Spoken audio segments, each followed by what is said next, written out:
बच्चों, आज हम अपनी कक्षा में सीखेंगे शब्द विचार। आज हम जानेंगे कि शब्द क्या होते हैं, कितने भेद होते हैं शब्द के और कैसे हम उन भेदों का अंतर जान सकते हैं। तो चलो बच्चों, उदाहरण के द्वारा हम शब्द की परिभाषा और इसके भेदों की पहचान करते हैं। आज हम पढ़ेंगे और सीखेंगे। क्या पढ़ेंगे और क्या सीखेंगे?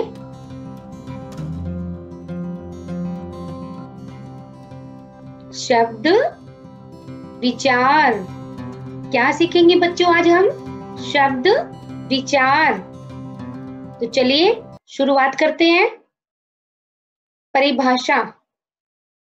शब्द किसे कहते हैं? बच्चों,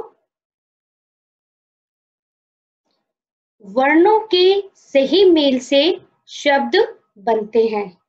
बच्चों, वर्ण क्या होते हैं आप अच्छे से जानते हो।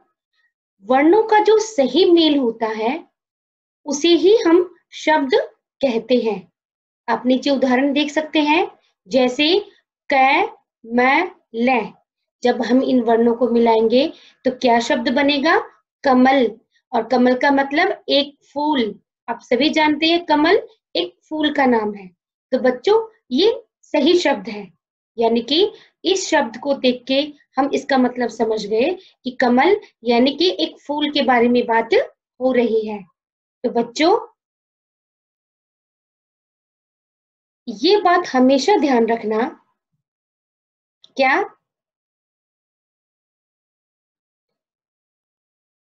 कि किसी भी वर्ण को किसी भी वर्ण से मिला देने से शब्द नहीं बनता है। कहने का मतलब ये है कि यदि हम वर्णों को मिलाएं लेकिन अगर उनकी जगह सही नहीं है तो वो शब्द कभी नहीं बनेगा।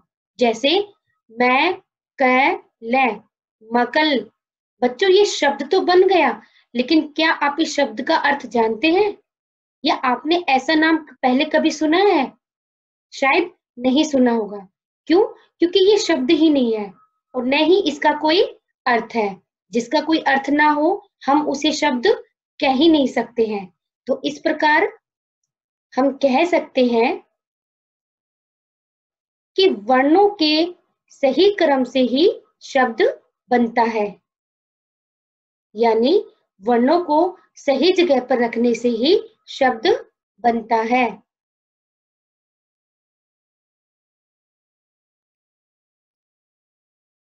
आगे देखो बच्चों,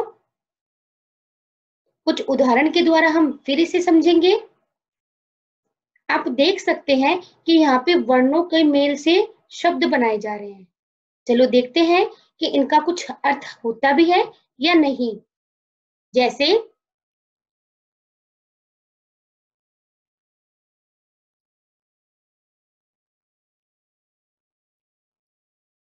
ल, क, मैं, लकम।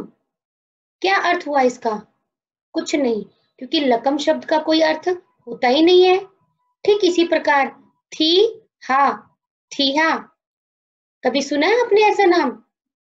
नहीं, तो इसका मतलब इसका भी कोई अर्थ नहीं होता है। तो बच्चों, ऊपर दिए गए उदाहरण को देखकर आपने लमक और थिया कोई शब्द नहीं है ये समझ गए, क्योंकि इन शब्दों का कोई अर्थ ही नहीं होता है। और जिन शब्दों का कोई अर्थ नहीं होता है वो शब्द जरूर होते हैं, लेकिन हम उन्हें शब्दों का सही रूप नहीं मानते। आगे देखो, अब आइए, अगर हम इन्हीं वर्णों को सही क्रम में करें। बच्चों, हमने जो अभी पढ़े हैं इन वर्णों को अगर हम सही क्रम में कर दें तो सही शब्द क्या बनता है? चलो देखते हैं।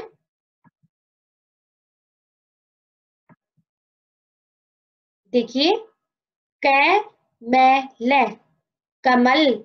और इस शब्द का क्या अर्थ है? एक फूल का नाम। जो वर्ण अपनी जगह पे नहीं थे, जब हमने उनको सही क्रम में लिखा, उनका सही मेल किया, तो क्या शब्द बना? कमल, यानी कि एक फूल का नाम। इसी प्रकार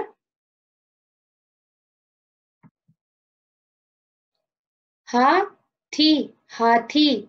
जब हमने इन वर्णों का सही क्रम में इन वर्णों को रखा तो क्या शब्द बना? हाथी। हाथी यानी एक जानवर का नाम, यानी कि एक जानवर।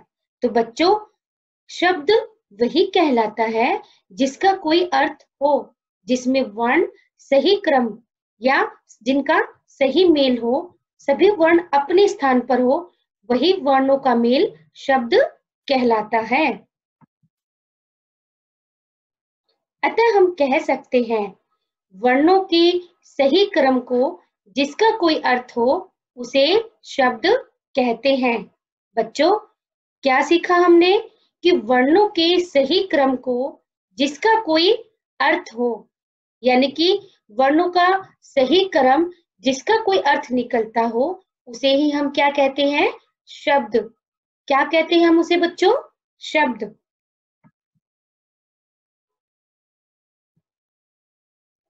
अब आगे हम क्या सीखेंगे?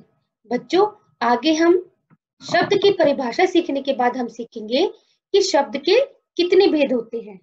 बच्चों, अर्थ की दृष्टि से शब्द के दो भेद होते हैं। कौन कौन से होते हैं? पहला, सार्थक शब्द, और दूसरा निरर्थक शब्द। बच्चों, शब्द को हम दो रूप में विभाजित कर सकते हैं।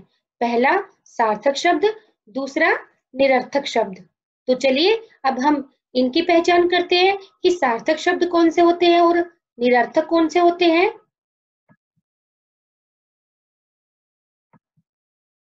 आओ बच्चों, अब हम समझते हैं सार्थक शब्द। वर्णों का वह समूह जिसका कोई अर्थ हो, उसे हम सार्थक शब्द कहते हैं। बच्चों, यानी कि जो वर्ण होते हैं जिनका कोई, जब हम उन वर्णों का मेल करें और ऐसा शब्द बने जिसका कोई अर्थ हो, यानी जिसको हम पहचान सकते हैं, जिसका नाम हमने सुना है और जिसका हम चित्र रूप में जिसको हम सोच सकते हैं, वही सार्थक शब्द कहलाता है।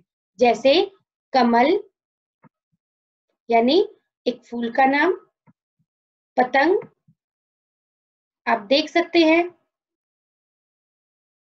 जो पतंग हमें दिखाई दे रही है, और तोता यानी कि एक पक्षी का नाम। तो बच्चों, यहाँ पे ये सभी सार्थक शब्द हैं, यानी कि इनका कोई ना कोई अर्थ है।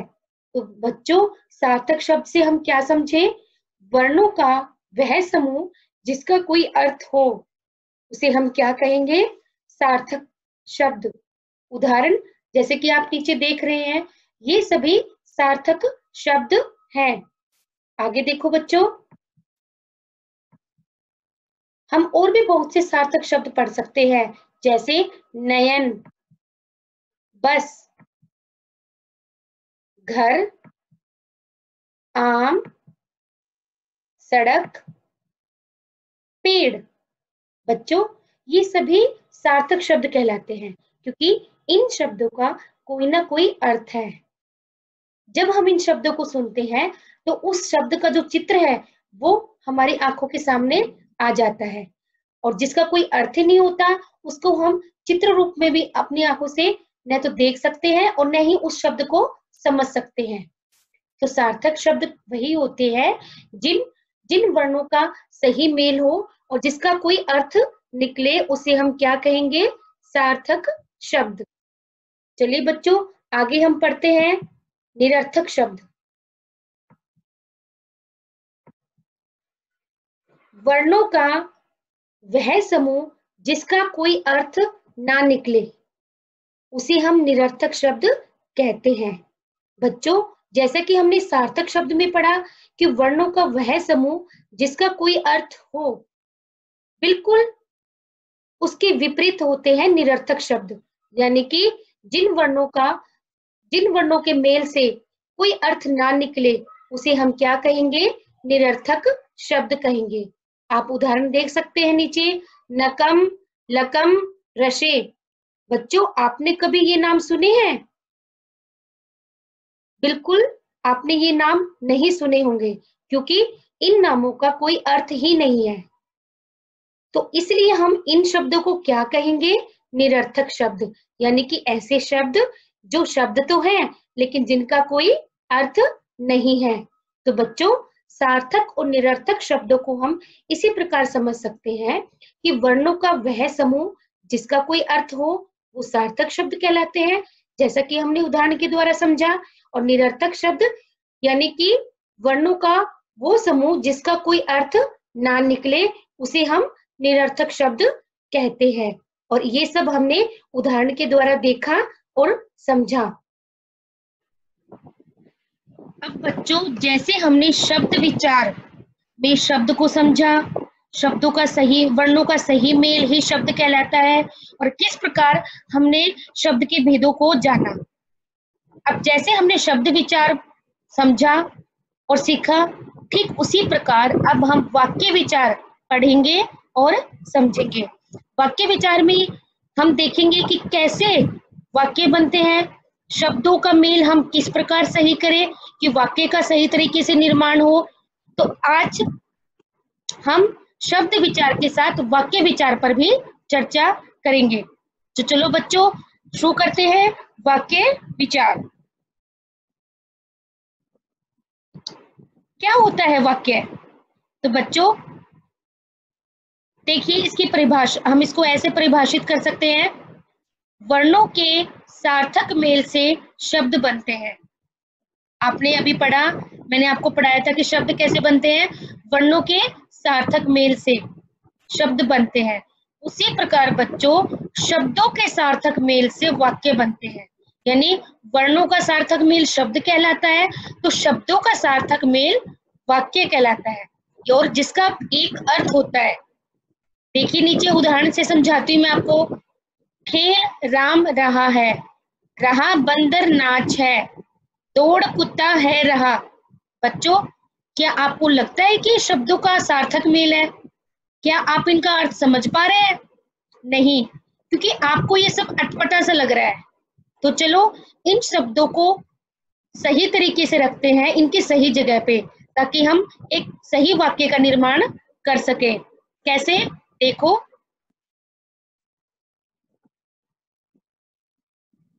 ये देखिए, कुत्ता दौड़ रहा है। जो हमने अभी वाक्य पढ़ा था वो शब्दों का सही मेल नहीं था। ये शब्दों का सही मेल है जो एक वाक्य का निर्माण कर रहा है और जिसका एक अर्थ है, कुत्ता दौड़ रहा है। ठीक उसी प्रकार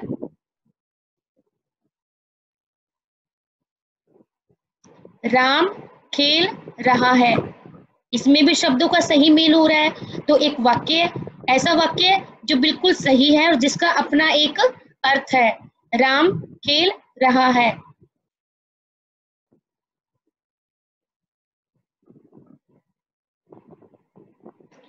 बंदर नाच रहा है।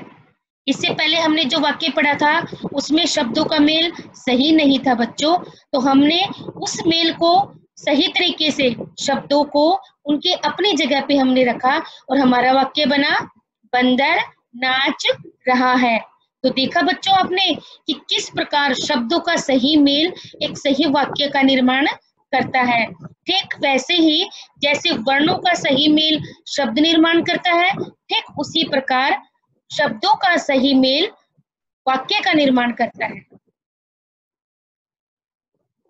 तो आओ बच्चों, हमने क्या पढ़ा आज, फिर से हम उसको दोहराते हैं। सबसे पहले हमने शब्द को समझा था कि वर्णों के सही क्रम को हम शब्द कहते हैं जिसका कोई अर्थ हो। उसके बाद हमने समझा कि शब्द को हम दो रूपों में विभाजित कर सकते हैं। अर्थ के आधार पर शब्द के दो भेद होते हैं, सार्थक, निरर्थक। और हमने सार्थक और निरर्थक को भी उदाहरणों के द्वारा समझा। उसके बाद हमने किस पर विचार विमर्श किया? वाक्य। वाक्य में जो हमने समझा, शब्दों के सही मेल को जिसका कोई अर्थ हो उसे वाक्य कहते हैं।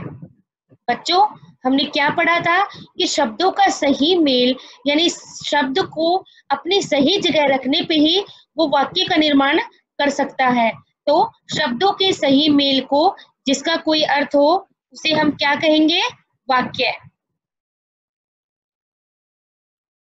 तो बच्चों, इस प्रकार आज हमने अपनी कक्षा में शब्द किसे कहते हैं, शब्द की परिभाषा को समझा और शब्द के भेदों को अच्छे तरीके से देखा, समझा और सीखा।